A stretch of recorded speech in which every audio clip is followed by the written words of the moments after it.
Hello and welcome to another exciting edition of Fingerprinting Gurus.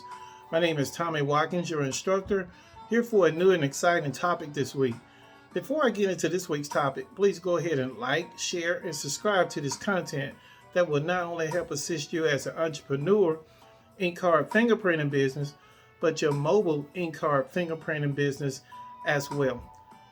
This week's topic, causes for illegible fingerprints.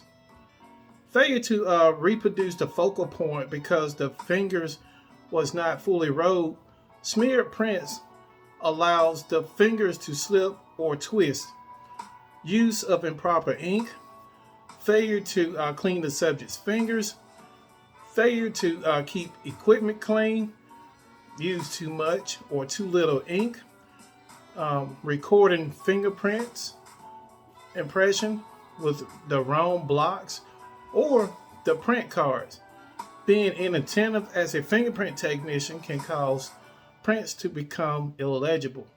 For more content like this, please like, share, and subscribe to Fingerprinting Gurus, and I look forward to presenting you with a new and exciting topic.